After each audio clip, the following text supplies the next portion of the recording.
Hello, this is the Provoked Prawn, and this is a video to compare the Rode Podmic, which is this magnificent looking thing that you're seeing here, with my very favourite microphone, the Shure SM7B. Now it is worth noting that there are significant differences between these two microphones, the first of which is the Shure SM7B is significantly more expensive. It is this stealthy looking thing that is renowned for being used in studio setups. It's also my main microphone and a wonderful microphone with fantastic capture quality. They are both, however, dynamic microphones, and they both require an XLR interface and audio amplifier setup in order to run. A GoXLR, GoXLR Mini, Razer audio mixer, or something similar. And they both arrive without an XLR cable, but with the ability to be mounted on most boom arms. And I'll show you the mounting process a little bit later on.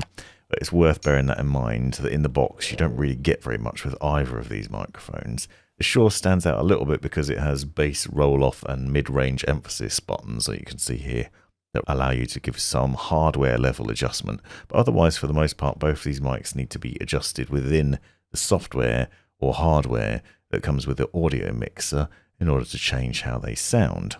Neither of them require a cloud lifter though, it's worth noting. So if you heard that, that's false.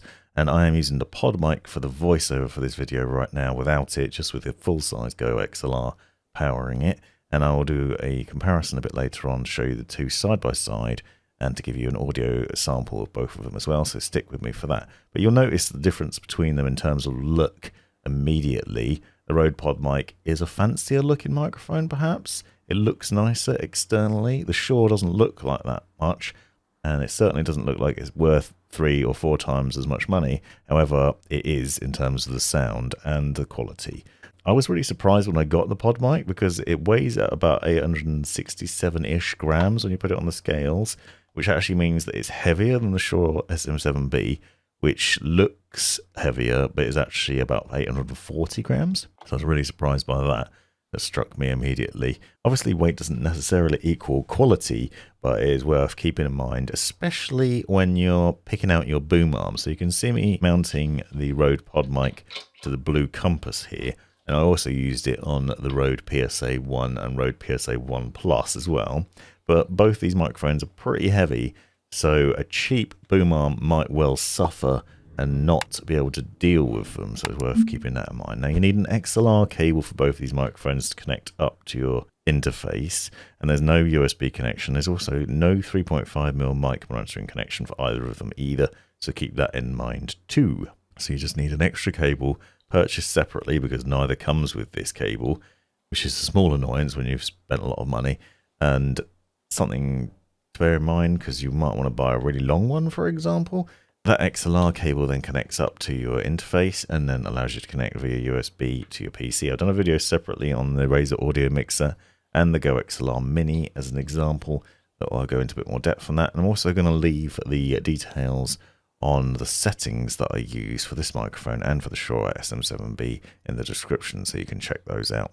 Now you need an adapter for these things that are included, and you can just screw them into the mounting system.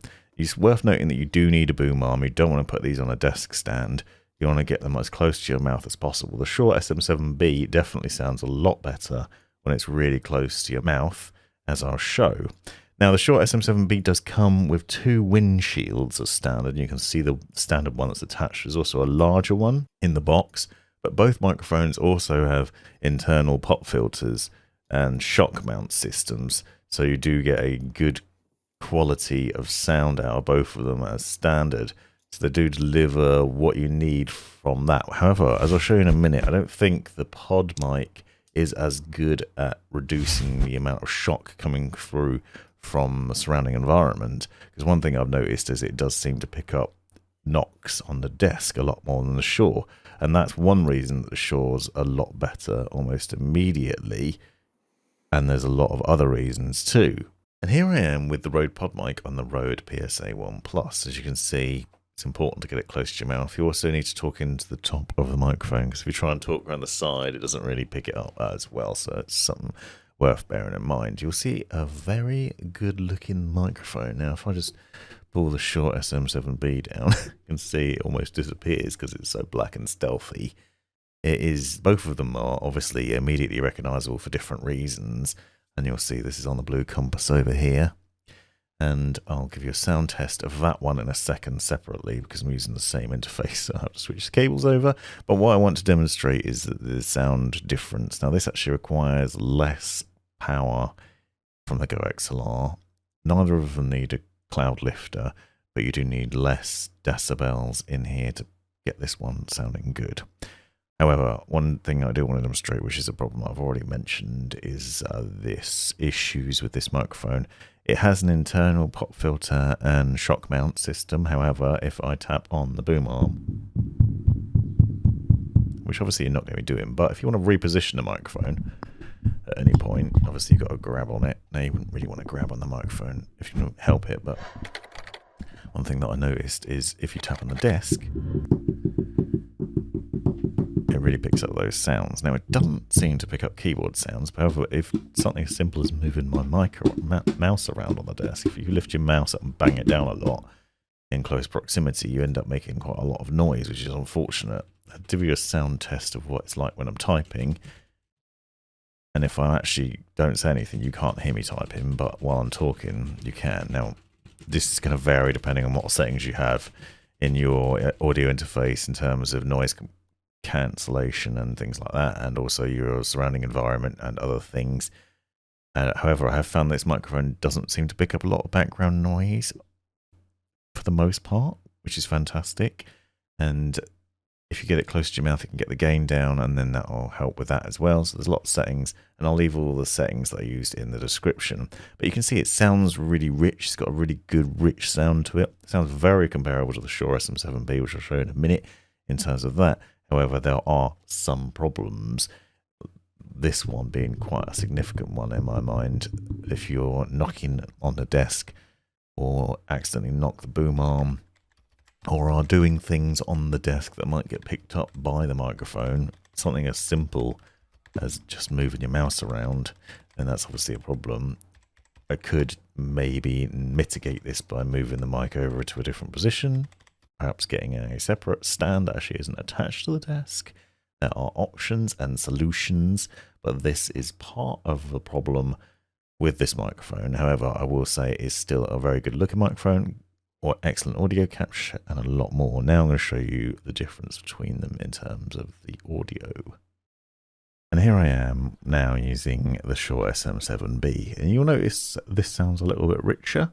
I haven't tweaked any of the settings in the GoXLR software in terms of the equalizer settings or anything. This is just how it sounds. It sounds a little bit richer. But again, you do need to talk into the top, but you can see that you can, is a little bit more forgiving. You can talk from the side a little bit as well. So that's worth bearing in mind. Now you do need to tweak the settings quite a lot to get them both of these mics sounding good. And I'll leave my settings for the GoXLR in the description so you can see what I use. You can use that as a baseline to set yours up. You do need to mess about with them to get it sounding good. Now, just to give you a typing test again. So once again, typing in the background while talking to you and not talking. And you'll see that this mic eliminates a lot of that background noise. But the thing that I like about it is that mostly it's not quite as bad at picking up the sound. And if I tap on the desk, you can't really hear any of that. It's not being picked up as much unless you're really aggressive from banging on the desk, which means the internal shock mount is better quality. I don't think, I mean, obviously this is a different boom arm, but they are both high quality boom arms. And obviously that's a Rode boom arm with a Rode microphone. So, you know, it should work. And I have tested both mics on multiple different boom arms, so the Shure's been on other ones as well. And I can tell you that it doesn't seem to pick up that environmental noise as much, so I think that's worth bearing in mind. I also really like the quality of this microphone. It has a really rich tone to it, even without much tweaking, and delivers fantastic audio that you're already used to if you watch my videos. So in my mind, the Shure SM7B is still the winner. However, it is significantly more expensive, and I think the Rode Podmic is obviously a great value for money considering the sound quality you can get out of it.